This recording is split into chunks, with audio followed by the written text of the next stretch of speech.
Rob and Hilary, Mhm. thank you so much for your time today. I'm really excited to talk about Goosebumps. It's a beloved classic, of course, for me and many others. Tell me a little bit about the series, about the new direction that you guys are taking um, with the Goosebumps. I think that, in taking this property that so many people now are adults who love, it was really important to be able to have a show that new audiences, kids and their parents who love the books could share together. And so that's what we tried to do. And I think we achieved it. Yeah, it is. Well, we figured this out on back on the movie, but and it's obvious, but Goosebumps was so big in the 90s and so beloved. Those original fans are now in their 30s and 40s, and they still have fond memories of it. And so, doing a new series, we wanted to, make it appealing for adults who were fans when they were kids, who may be parents now or not, and also make it work for people who know nothing about Goosebumps. So the show really kind of works on multiple levels.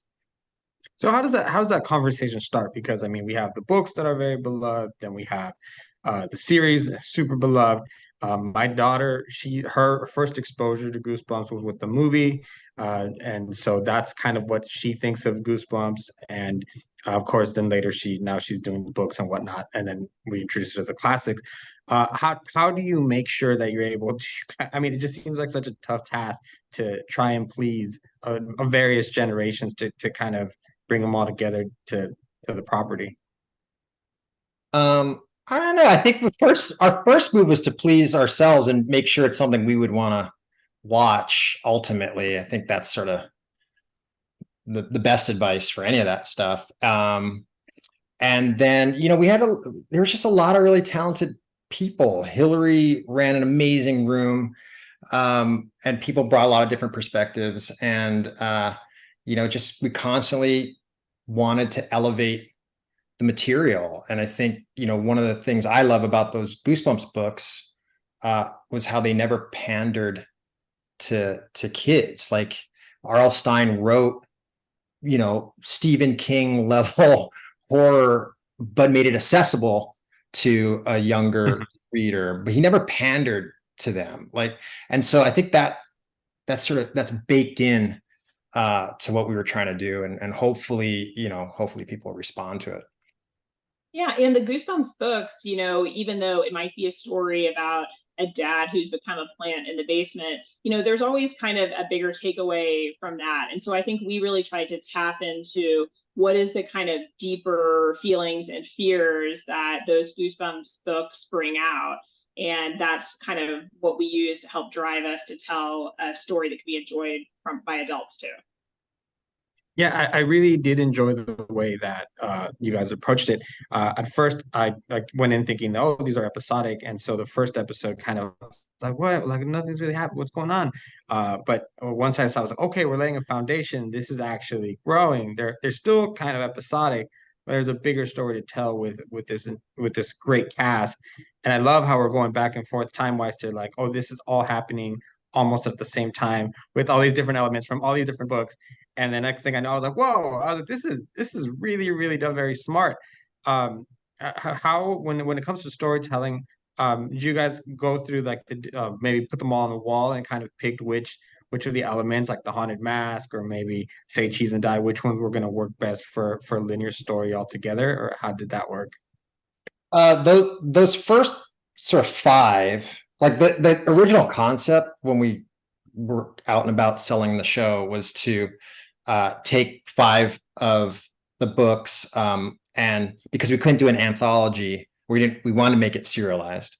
The idea was to map, the book stories and their totems to characters that existed in a town, and they would kind of cross paths for the first five episodes, which would be essentially their origin stories for each character. And then by the end of five, they all come together. And then the back five episodes would be this group trying to uncover, what started all of this in the first place. So that was always the concept. And then the say cheese and die and go eat worms, that type of stuff was once we had our characters figured out, we just went through those first 60 books and just found the books that fit nicely with what we were trying to do.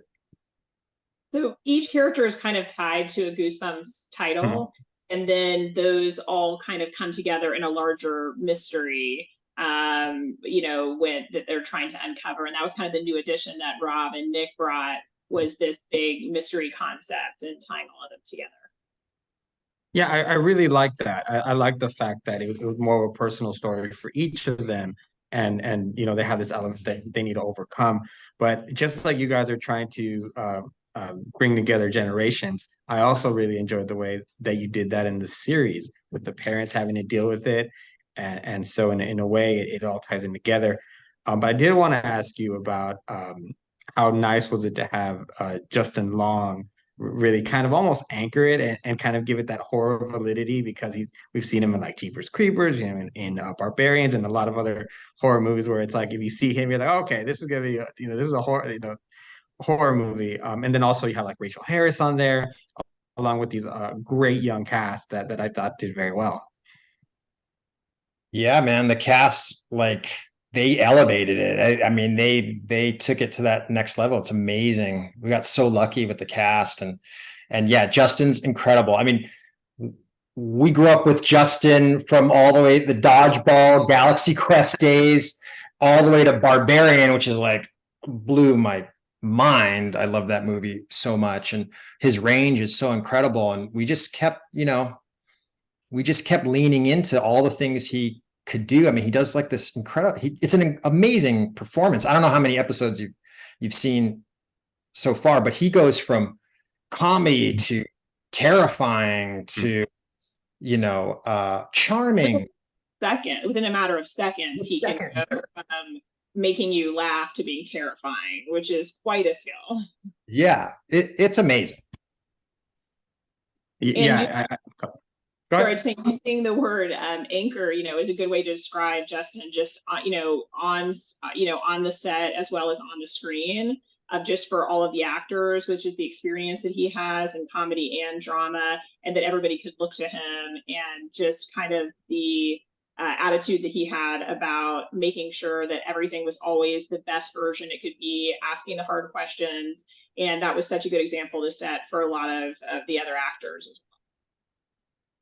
Yeah, I think once I spent in the trailer, once I saw him, it made me even feel better about the series. It was like, okay, I was like, I can get into this regardless. I'm a fan, so it was gonna happen. I do have a question about your props, about the way that some of these classic items were depicted. We see the Kugel of Doom pretty early. The Haunted Mask was a little different than I remember. And Slappy, of course, has gone through a couple of different changes. What were those conversations like in production and creating some of these elements to fit your guys' mold? Well, we always kind of I made sure everyone looked at those original book covers, really, because there's not, there really is no sort of model sheet of what that stuff is supposed to look like, other than those book covers, which I loved. And so we use that as a baseline, and we did want to, it is a contemporary modernized version of Goosebumps, and it skews older, and the whole patina of the show is gritty and grounded and realistic. So all those factors went in. As far as the slappy of it all, without giving anything away, we looked at old vintage real ventriloquist dummies, which are so scary, creepy. And the mask, you're asking about the mask. The mask thing, again, I don't want to give it away, but the character isn't trolls on the internet, and the mask brings out who she is on the inside. So really the thought process behind that is, once the mask takes over, it becomes the sort of more memorable version of what we all remember as that cover, that Haunted Mask cover. Yeah, I think that's what blew me away about it because in the beginning, very beginning, so we're not giving anything away. You know, we go kind of through the basement and see a bunch of different things, and finally, when it came time to that episode, and they pick it up. I was like, oh, that's the mask. But then as it progressed, I was like, oh, this is okay. I was like, this is a lot smarter than I gave it credit for. I apologize. This is me in my own head. I was like, I like this. I like this a lot because you know it does. That's what it did in the book. That's what it did in its special film that they had or two-part episode. Don't remember anymore. I am part of that 35, 40-year-old. I'm right in the middle. Right in the middle. Mhm. So I thought it was done very very very smart. Um, well, do you guys have any with this series? I think it's gonna. I feel like it's gonna do well. Would you bring back the same cast for maybe a different experience, or would you take it away? I know I'm going ahead and go a whole different area, a whole different group of people having to deal with different objects and different book scenarios because there's a lot of them. I mean, heck, if you guys do a horror, just a Horrorland series, I'm a happy guy. I think we just want a season two, man. We keep we're just hopeful the show is successful and we can get a season two. But we have a Hillary and I have talked. We're not going to share it with you about what our designs on season twos and and Nick Stoller and we just. But we don't want to jinx it at the same time. Look, No, yeah. we would be lucky to work with all of these actors again on Goosebumps season 2 or whatever it is, because it was such a pleasure and getting to see them grow. And I think audiences will get to see that too, even from the pilot to the last episode, how they embody these characters. And it was really a fun ride. And we did leave a lot of hooks in throughout the episodes for everyone in all the cast for possibilities in the future. So how fun is that? Is to be able to make a series where you kind of almost force your audience to pay attention. I've talked with other people before about other series where you can almost look away for a couple of seconds and not really miss out. But I feel like with Goosebumps, very early on, especially like the scene I'm talking about where you're panning around, I felt like, oh no, I really do need to pay attention because there's going to be something on the wall. There's a book here. There's a mask there. There's a camera here that is not supposed to be, or is there just there for a reason, and it's gonna come into play later. I mean, that's the bet. I don't know that I feel like that was all natural for us. I mean, we treated every episode like a movie, you know what I mean? And that's just sort of by nature of just movie structure is foreshadowing and calling back. And that's just, so it's just it's an organic thing in the show, but it's all by design and it's all kind of mapped out in that way. Yeah, I think specifically I enjoyed you guys didn't pander to your audience. You guys just really let it happen naturally, and you trusted everyone to kind of figure it out. So thank you for that, because a lot of times it's like, look, what's that? And it's like, oh, we saw it, It's okay. You don't need to tell us it's there. We heard the door creak. Don't tell us. We got it.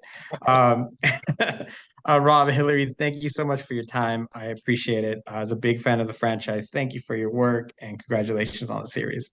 Thank you so Thank much. you so much.